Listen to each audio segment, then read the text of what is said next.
It's a rough ride aboard a 737 on descent to New Orleans. We're getting tumbled around pretty good. A violent thunderstorm has caught the pilots off guard. Mayday, Mayday, TACA 110. We are in the middle of a storm. We're talking about the equivalent of an atomic bomb going off. Everything went black.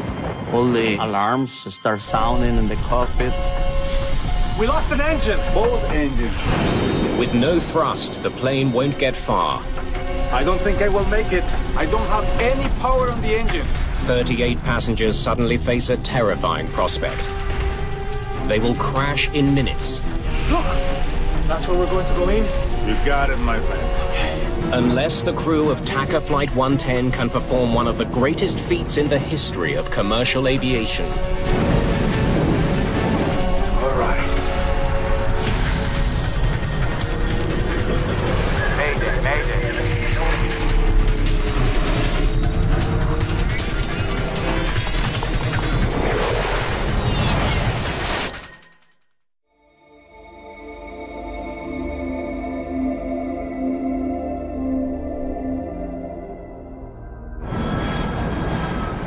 A brand new Boeing 737 is making its way through heavy thunderstorms and hail 30,000 feet above the Gulf of Mexico.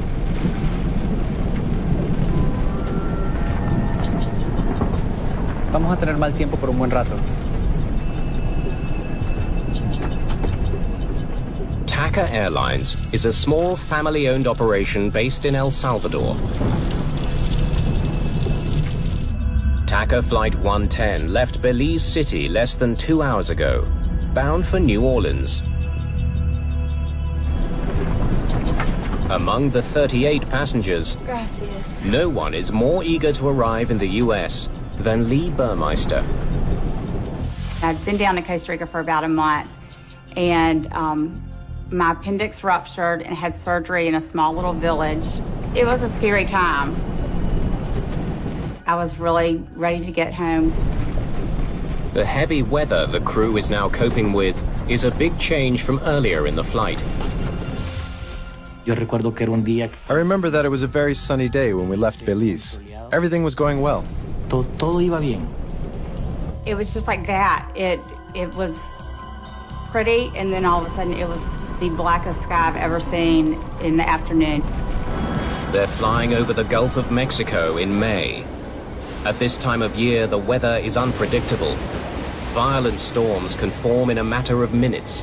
Thunderstorms have all types of hazards in them, from the heavy rain, hail, lightning, microburst, wind shear, severe icing. We're talking about the equivalent of an atomic bomb going off.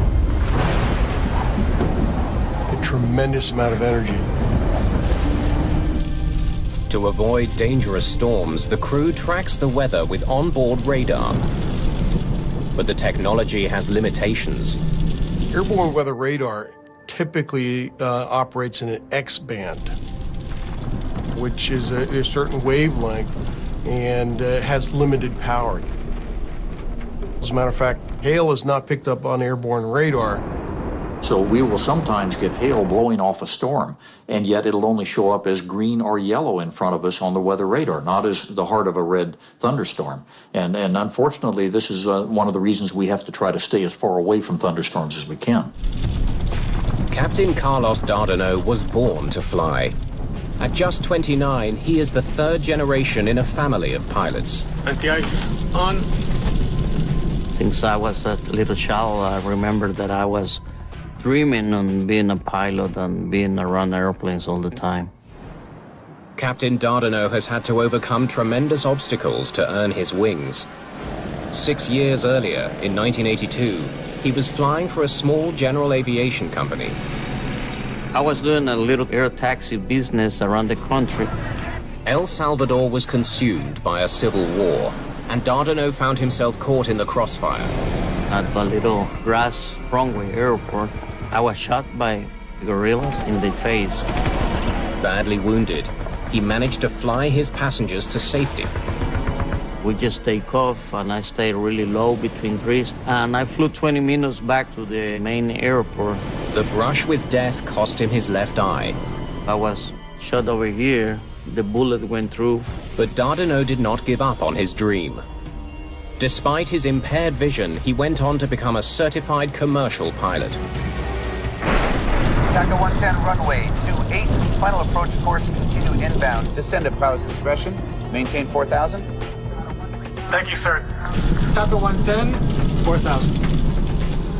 First Officer Dionisio Lopez has more than 12,000 flight hours. He and Dardanot have flown together many times.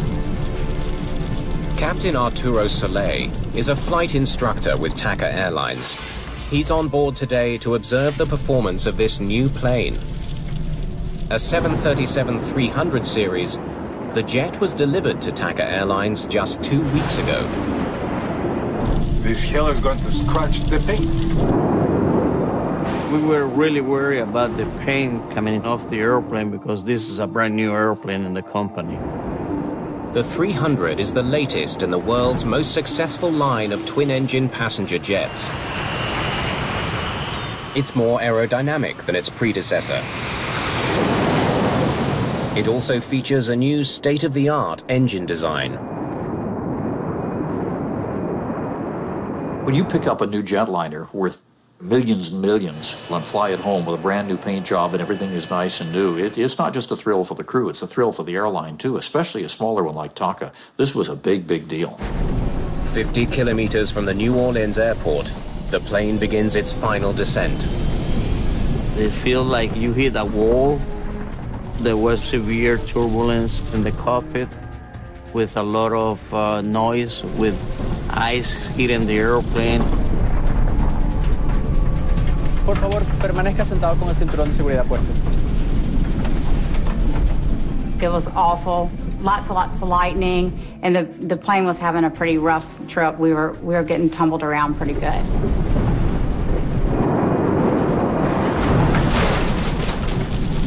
As the flight attendants take their seats. Flight attendants, please take your seats.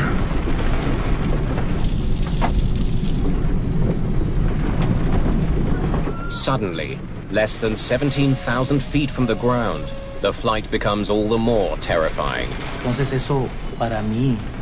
It was very strange because it had never happened to me before. The lights had never gone off during turbulence. Everything went black. All the alarms start sounding in the cockpit.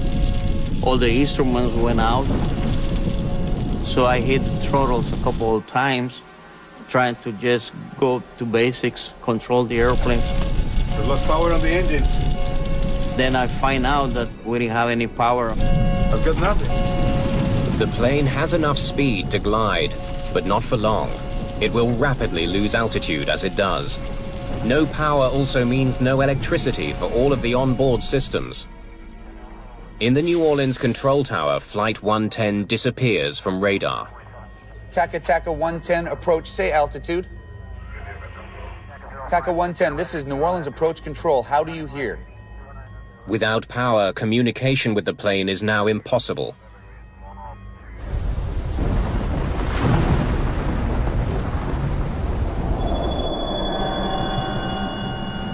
It's really quiet. There aren't any engine sounds. There aren't any lights. It feels like you're in a dark room without any power.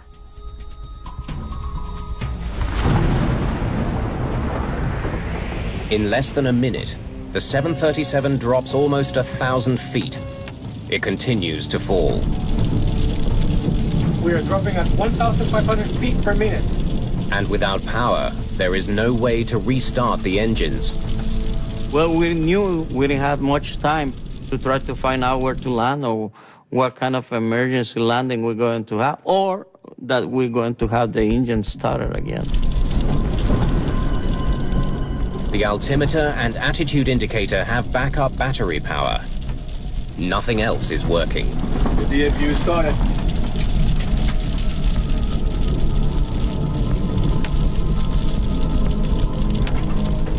The APU, or Auxiliary Power Unit, is a backup generator that provides emergency power to vital systems. But starting it takes time. And with each passing second, TACA Flight 110 falls closer and closer to the water below.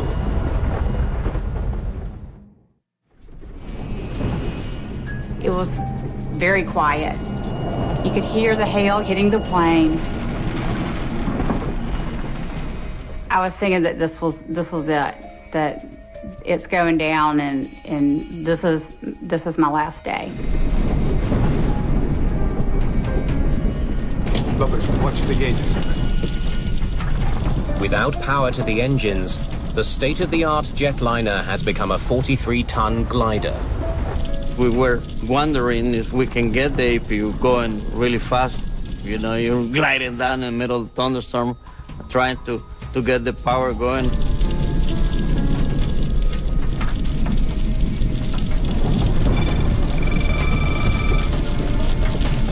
APU is up and running.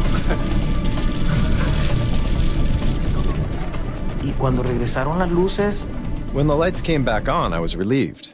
I thought it was something temporary. No big deal. pero que no va a pasar para más. The APU is now providing emergency power to the plane's systems. But the engines are still not running. To fire up the powerful turbofan engines, the crew must follow the procedure for a complete engine restart. Fast to idle, and fuel levers off.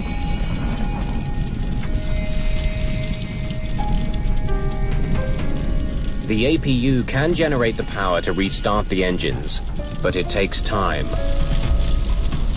It takes like 30 seconds or so, but it feels like your life.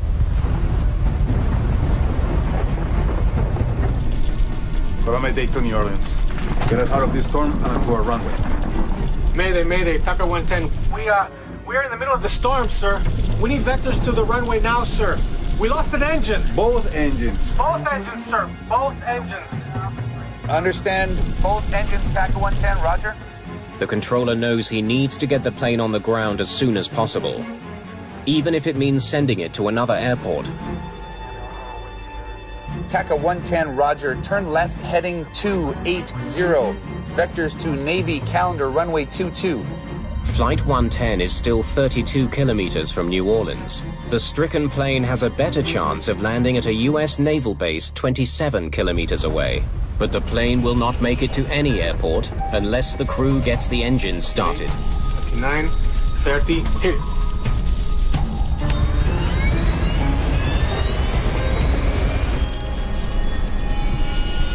Only 5,000 feet from the ground, the left engine ignites. Speed.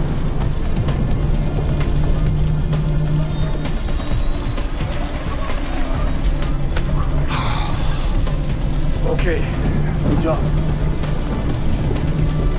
Start working on the other one.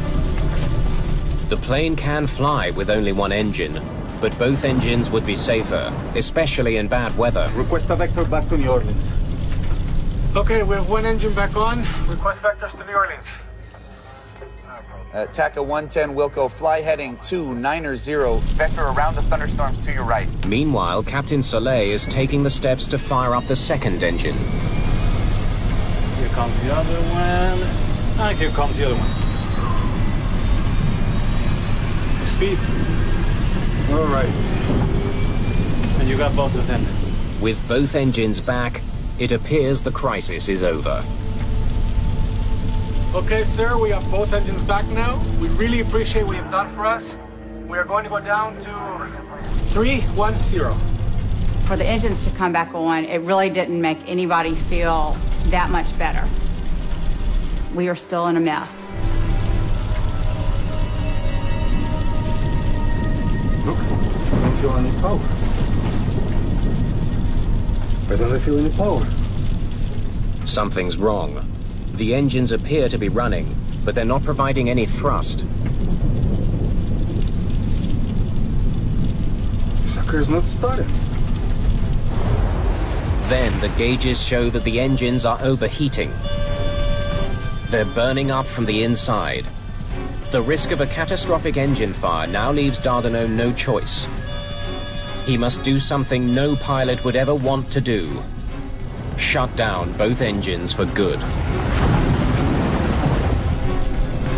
Once again, the plane is without power, and falling fast. We knew that we don't have any possibility to restart the engines, and then we had to start looking for some place to land.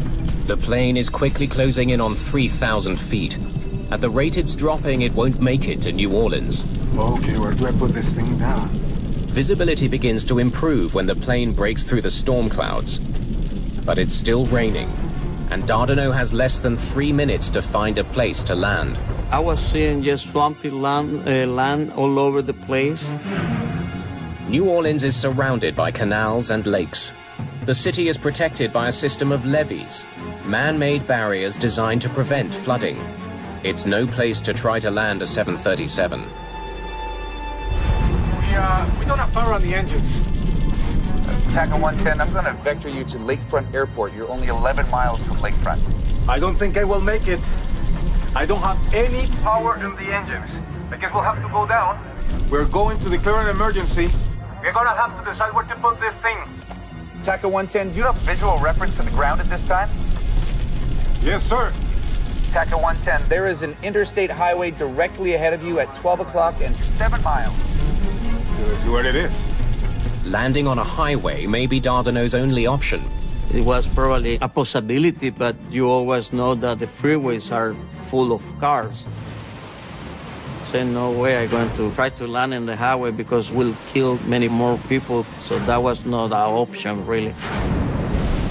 11 years earlier, a Southern Airways flight facing a similar emergency was forced to land on a highway in Georgia. The crash landing killed 9 people on the ground and 63 people on board the plane. I don't think we're going to be able to make it there. You're 6 miles away from Lakefront Airport. Can you make it there? No, sir. We're at 2,000 feet and losing altitude. The crew only has one option left. I guess I'm going to have to make a ditching here, sir. They must take their chances and put the plane down on the water. TACA 110, roger. Whatever you need to do, sir. And that was about the last communication with the tower. Then we were like 1,500 feet when that was going on. This is New Orleans Tower. We have an inbound 737 probable ditching. 45 souls on board. The Coast Guard is immediately deployed. Dardanelle plans to put the plane down in the canal directly ahead of him. Okay. There. Put it down softly.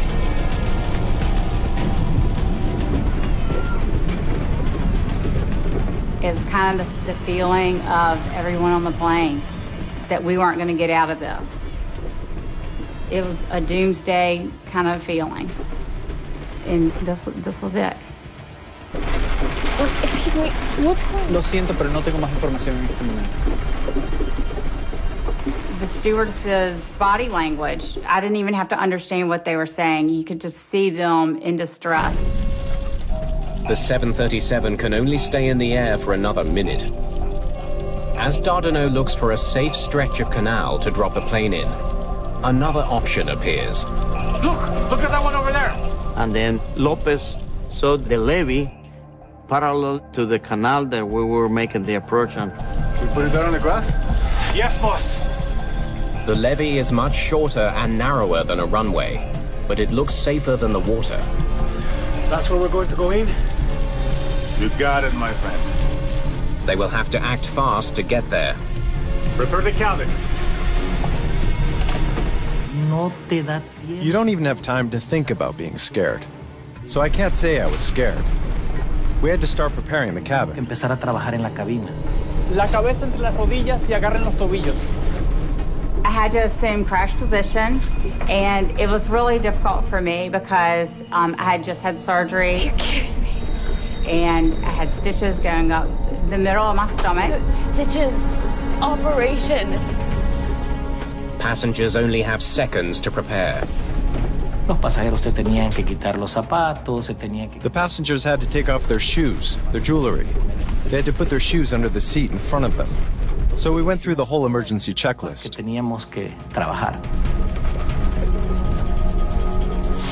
Air traffic control can no longer pick up the low-flying 737 on radar.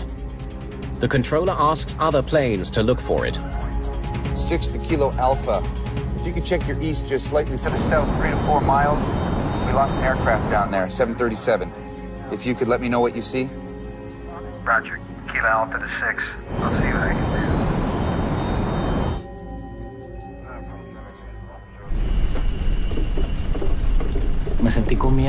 I felt scared when I got back to my seat. That's the moment when I really got scared. Okay, put the gear down. All right. But Captain Dardanot is still flying towards the water. Well, the levee was parallel to my right. To have any hope of landing on the levee, he needs to make a sudden and dramatic course correction.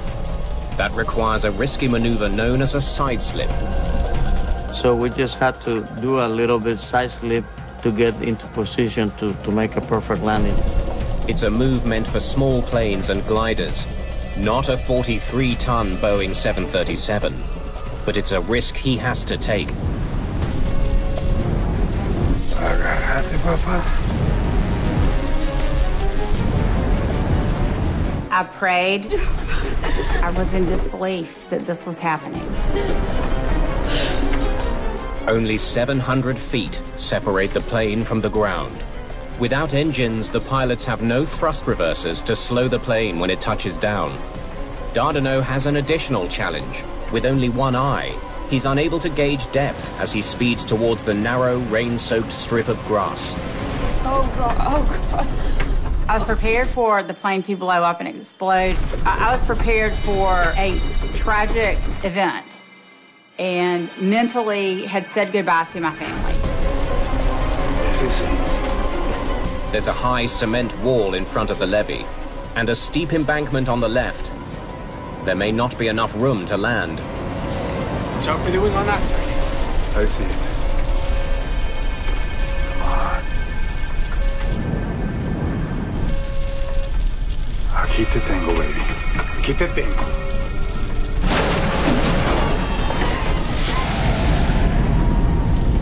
We touched down with one wheel and the other one. Was it a hard landing? Yes. If the seatbelt snapped, we would have flown through the plane, for sure. On the soggy grass, the plane is in danger of skidding off the levee into the water. I was trying just to control the airplane, not to hit the brakes and not to lose the airplane at the last minute, you know. The spoilers were out. So we were just thinking, okay, we make it, we make it, we make it.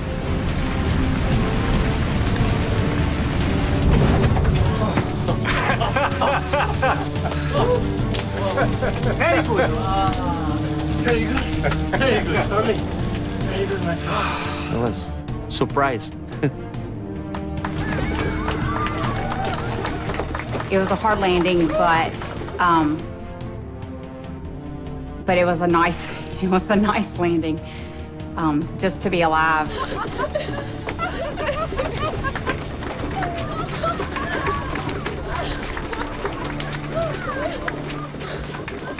El aterrizaje fue espectacular. El avión... The landing was spectacular. The plane landed so smoothly. There wasn't even a bit of turbulence. No hubo ninguna ni media turbulencia. A perfect landing. Perfecto. And that was, I think, the most beautiful landing that I ever made. When I looked out my window, there was no fire. So I immediately opened the door and deployed the slide. Salió el tobogán. Rápido, por la salida más cercana. They told us to get off the plane, that the plane was going to blow up. The New Orleans controller has no idea what has become of TACA Flight 110. Another aircraft relays the news to the tower. Kilo Alpha to 6. Everything looks okay. Looks like you did a pretty good job. They made it. You're not going to believe where they are.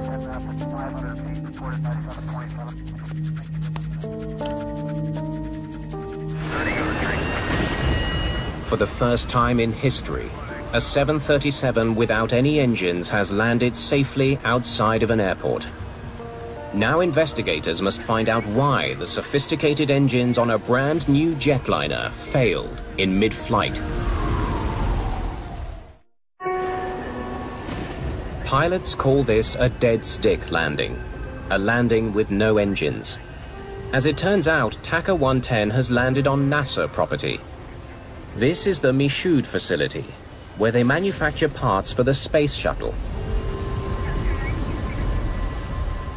The evacuation was quick. We got out of the plane quickly. We slid down the chutes. I got to the top of the levee, and there were some nurses that were on the plane, and they looked at my stitches and everything.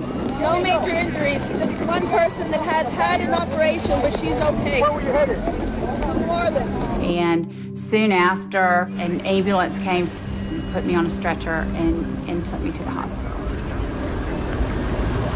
You have to thank God. That's right. Yes. And also our captain, because he kept me calm. That's right. I'm going to talk to the captain.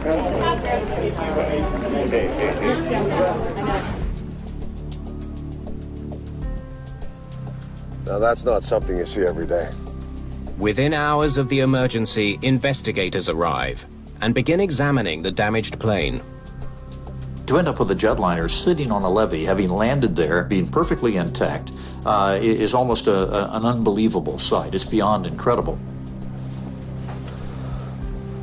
There's a couple of questions for you, but first thing I'd like to say is, nice landing.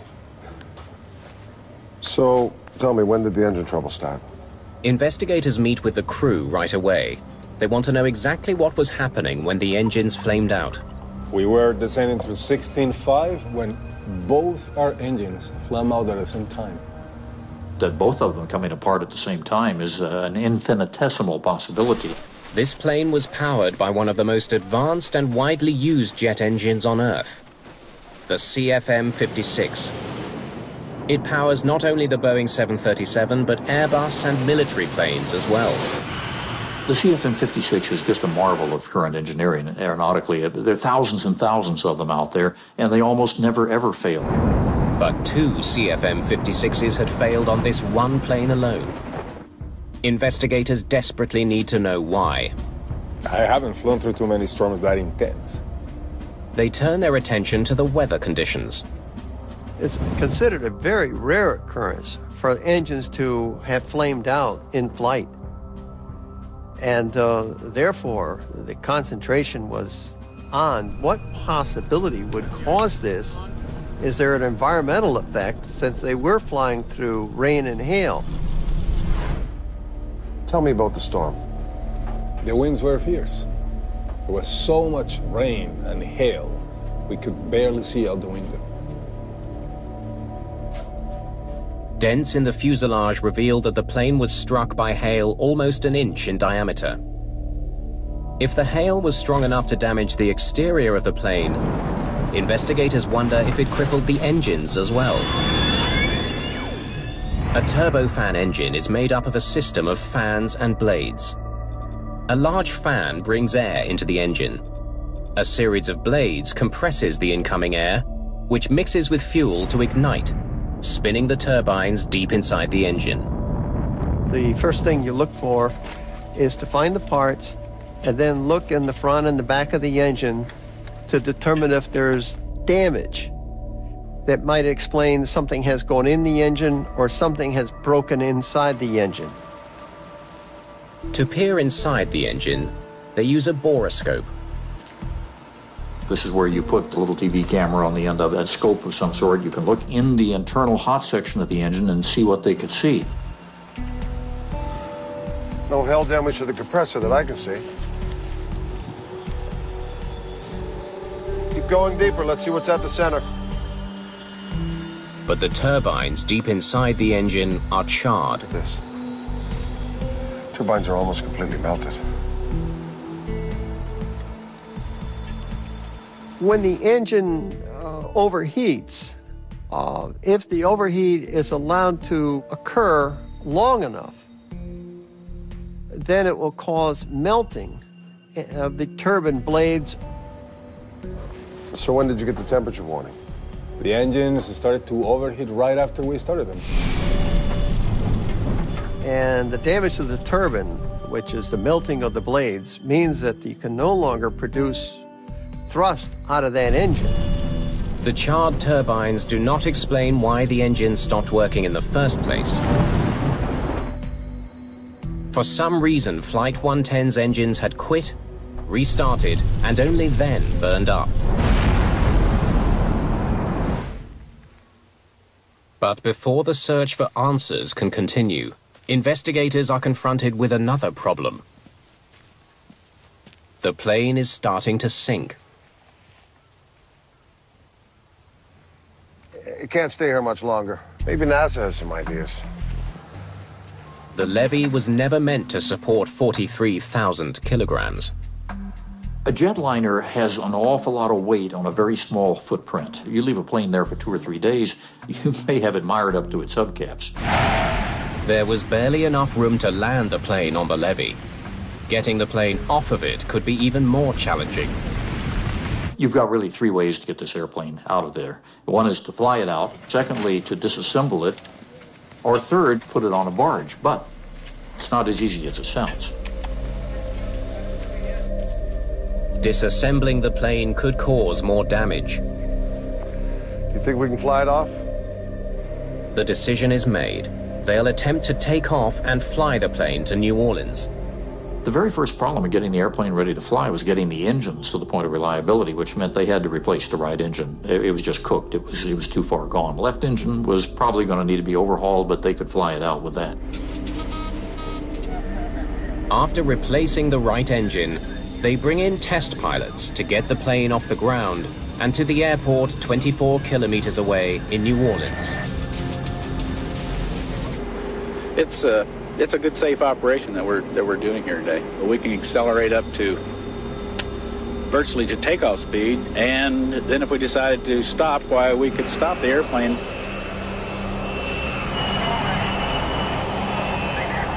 With no passengers and very little fuel to weigh the plane down, it reaches takeoff speed in just 365 meters. The investigation at the emergency landing site comes to a dramatic end. In most scenarios in which an airplane comes down in the wrong place but is still intact, you probably never get it out that way. This just happened to be amazing luck. Hey, guys. Investigators must now try to figure out why the engines failed in mid-flight. If rain caused them to shut down, thousands of other planes are at risk. This was an incredible situation because these engines are just too reliable. Did they go through a thunderstorm? Well, that's not supposed to do it, so what happened? The CFM56 engines are designed to withstand a heavy rainstorm.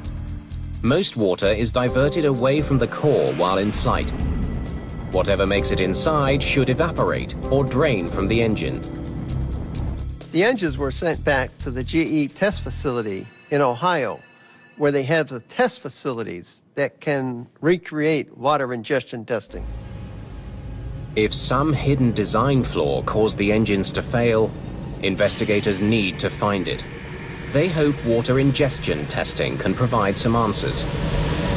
Once they got these engines in the shop and started testing them, the very first thing was to go to the FAA standard, the way FAA had tested them in the past and what had been approved. Okay, let's see what they can handle.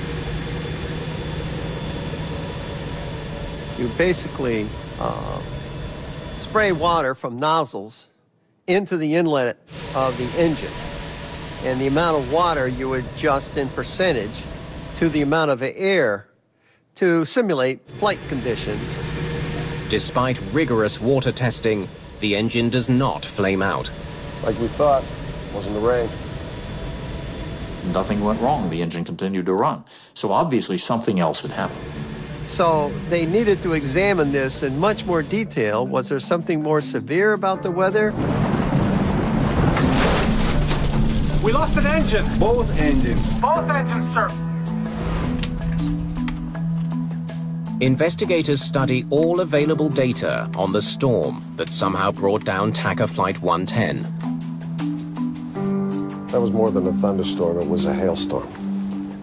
In the case of the TACA, we had basically a frontal system to the north, some very strong winds in the vertical producing several hail events. And in the southern latitudes, you don't typically see too many hailstorms. So it was abnormal. The engines are designed to ingest water, but investigators are unsure if hail acts differently from water inside the engine. They never thought about hail getting into the core. Hail is only created in a thunderstorm. It basically starts as a raindrop. It goes up above the freezing level, freezes, becomes a piece of ice. Then as it gets heavier, drops back down below the freezing level, coats another layer of water around it, and gets back into the updraft again, brought to higher altitudes, and refreezes. So hail is multiple layers of ice that forms on a particle. Investigators learned that the engines were designed to withstand the impact from hailstones of a certain size. The FAA standards called for a mixture of hail sizes of 1-inch and 2-inch diameter balls. Some of the hail TACA 110 encountered was smaller than that. Those smaller pieces of hail could make their way through the fan and compressor blades, accumulating deep inside the engine, where they would melt. Hail was considered to not be a factor in the center core, but if it had been, what would it look like? Investigators calculate the amount of hail that could have entered the engine core. They then estimate the volume of water the melting ice would have produced. That's substantially more water. Investigators want to know if this excess water overwhelmed the engines and caused the failure. Okay, let's try more water and see what happens. They perform another water ingestion test, this time adding even more water to account for the hail inside the engines. So if they used enough water to emulate that, maybe they could make it fail. Well, they tried using a high speed on the engine, and still it wouldn't fail.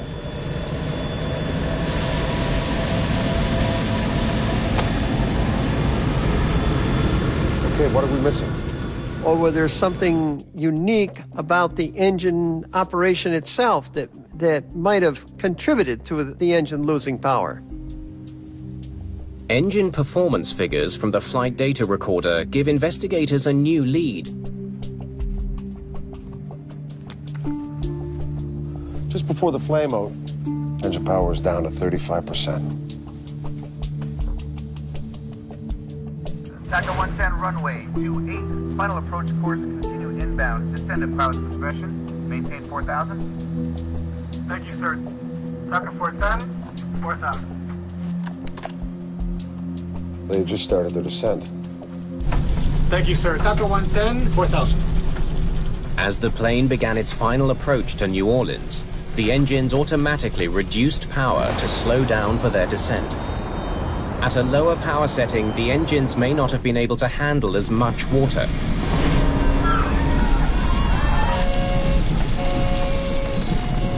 We've been testing everything in accordance with the normal FAA methodologies at high speed on the engines, but these guys were indecent to New Orleans.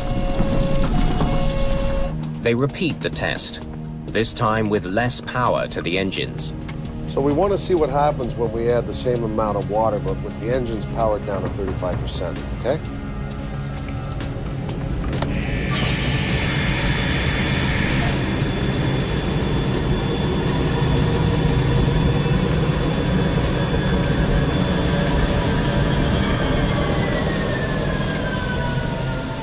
The big aha moment was when they realized that it was the speed of the engine that was managing to get the engine through the ingestion of as much water as they could throw at it, and presumably as much hail. But when the engine went down to idle, that's when they managed to find the key.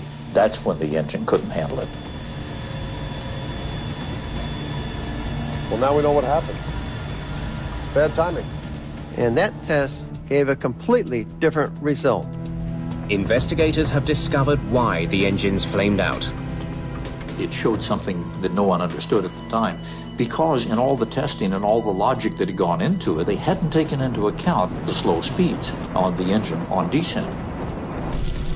At the lower speeds, the hail, having a significant velocity and momentum, can actually see an opening between the fan blades. And it's able to get through the fan blades and directly into the core. The engines filled with hail and water and flamed out. For investigators, only one mystery remains. Look, don't feel any power. What went wrong after the TACA crew restarted their engines? The sucker's not started. Why did they overheat and fail?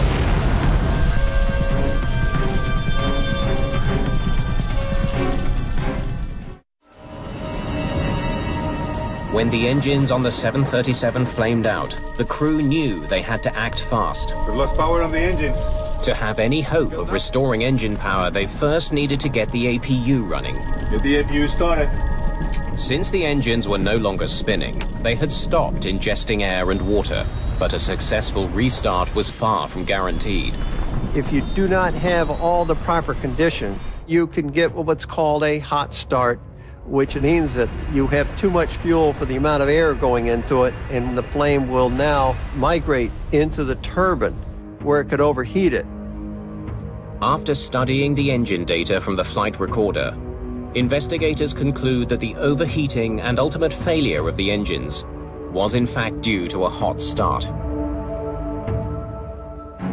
Mayday, Mayday, TACA 110. We lost an engine. Both engines. Both engines, sir. Both engines.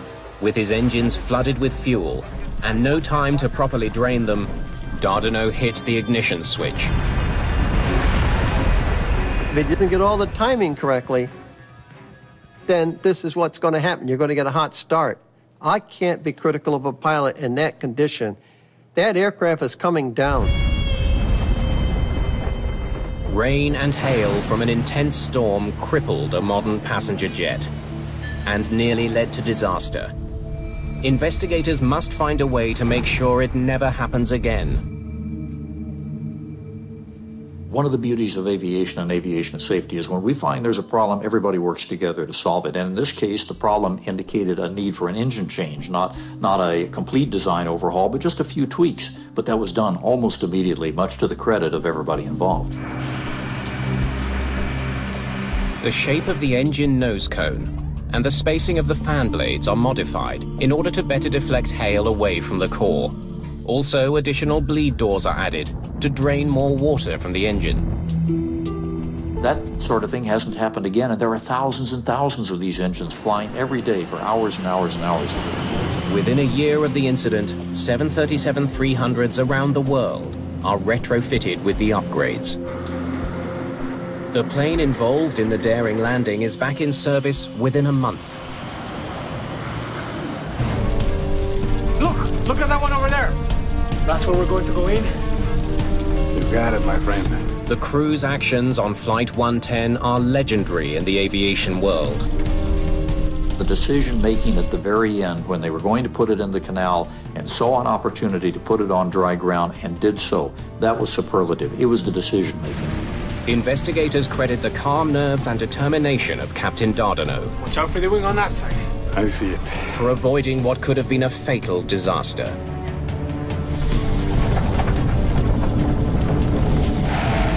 Captain Carlos Dardanot is dubbed a hero in the media. Passengers that day were overjoyed. Dardanot and his crew kept the calm, and because of that, 45 people who rode that plane are alive today.